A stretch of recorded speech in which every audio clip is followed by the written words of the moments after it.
Sefer Bereishit, Parashat Vayeira, second Aliyah. So the men got up from there and gazed down towards Sodom, while Avraham walked with them to escort them.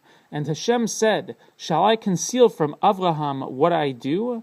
Now that Avraham is surely to become a great and mighty nation, and all the nations of the earth shall bless themselves by him.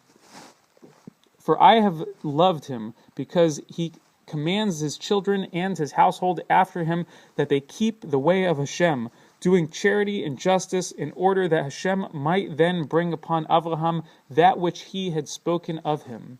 So Hashem said, "Because the outcry of Sodom and Gomorrah have become great, and because their sin has been very grave, I will descend and see. If they act in accordance with its outcry which has come to me, then destruction, and if not, I will know." The men turned from there and went to Sodom, while Avraham was still standing before Hashem. Avraham came forward and said, "Will you also stamp out the righteous along with the wicked? What if there should be 50 righteous people in the midst of the city? Would you still stamp it out rather than spare the place for the sake of the 50 righteous people within it?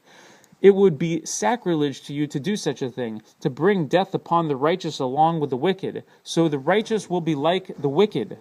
It would be sacrilege to you. Shall the judge of all the earth not do justice?" And Hashem said, If I find in Sodom 50 righteous people in the midst of the city, then I would spare the entire place on their account."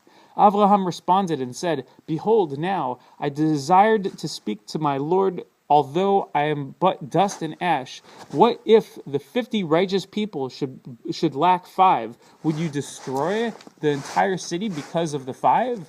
And he said, I will not destroy if I find there 45. He further continued to speak to him, and he said, "What if 40 would be found there?" And he said, "I will not act on account of the 40. And he said, "Let not my Lord be angered, and I will speak. What if 30 would be found there?" And he said, "I will not act if I find there 30. So he said, "Behold, now I desire to speak to my Lord. What if 20 would be found there?" And he said, "I will not destroy on account of the 20. So he said, "Let not my Lord be angered, and I will speak this once. What if 10 would be found there?" And he said, "I will not destroy on account of the 10. Hashem departed when he had finished speaking to Avraham, and Avraham returned to his place.